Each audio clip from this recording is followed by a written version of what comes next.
Not every war begins with an explosion. Sometimes it begins with years of tension, silent threats, failed diplomacy, and leaders who believe the other side is preparing for something bigger. Right now, the world is watching a dangerous escalation between Iran, Israel, and the United States, a conflict that has moved beyond warnings and into direct strikes, missile exchanges, and regional instability. For years, Iran and Israel have operated in what experts call a shadow war. Iran has supported armed groups in Lebanon and Gaza that Israel considers direct threats to its security. At the same time, Israel and the United States have consistently expressed concern over Iran's nuclear program and missile development, fearing that it could eventually shift from civilian to military capability. Iran has always denied that intention. Diplomatic efforts have come and gone. Agreements were signed, then weakened. Talks restarted, then collapsed. And when negotiations failed again earlier this year, the tension that had been building finally erupted. On February 28, large-scale air and missile strikes were launched against Iranian military infrastructure. Air defense systems, missile sites, command centers, and high-ranking leadership targets were hit. One of the most shocking developments was the killing of Iran's supreme leader, an event that instantly changed the political and strategic balance inside the country. From that moment, this stopped being a contained confrontation. It became escalation. Iran responded quickly with waves of ballistic missiles and drones targeting Israel and U.S. military positions across the region. Many were intercepted. Some were not. Civilian areas were struck. Military bases were placed on high alert. Airspace closures began across multiple countries. Even when missiles are intercepted, falling debris can still cause casualties. This means that countries not directly fighting are still experiencing injuries, damage, and fear. The conflict has not remained inside just two borders. Strikes and interceptions have affected parts of the Gulf region. Oil infrastructure has been targeted. Strategic waterways have been threatened. The Strait of Hormuz, one of the most important oil routes in the world, has become a major pressure point. Nearly a fifth of global oil passes through that narrow corridor. Any serious disruption there affects fuel prices worldwide. And we are already seeing markets react. Energy prices have risen. Shipping costs have increased.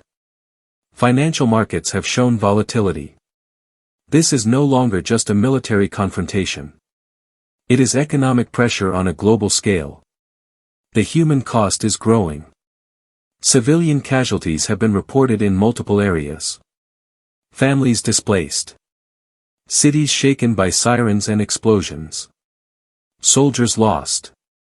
And across social media, competing narratives shaping how people see this conflict.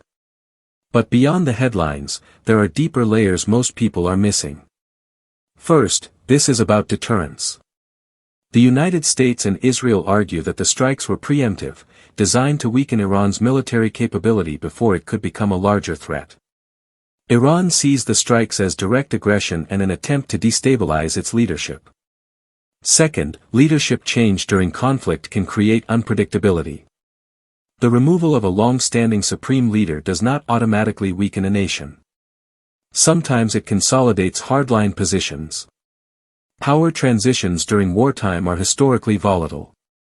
Third, regional alliances are shifting. Intelligence sharing, diplomatic pressure, and strategic positioning by global powers behind the scenes are influencing how this conflict unfolds. Even countries not firing missiles are making calculations right now. The question is, where does this go next? There are a few realistic paths. One possibility is controlled de-escalation. After significant damage on both sides, diplomatic channels could reopen quietly, allowing tensions to cool.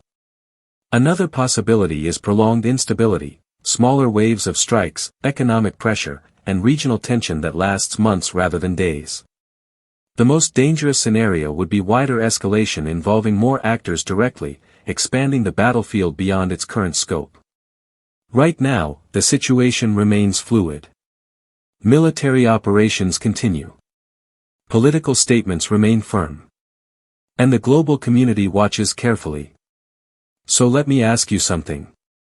Do you see the initial strikes as a necessary act of deterrence, or as a move that risks a much broader global conflict? With major leadership changes inside Iran, do you think the country moves toward negotiation, or toward stronger retaliation? And what role should the international community play in preventing further escalation? This is not a simple story of good versus bad. It is a complex intersection of power, fear, history, and strategy. And in moments like this, clarity matters more than noise. This is Astro Reeltalk, where we don't just react to events, we break down the bigger picture behind them. Stay informed. Stay thoughtful. I'll see you in the next analysis.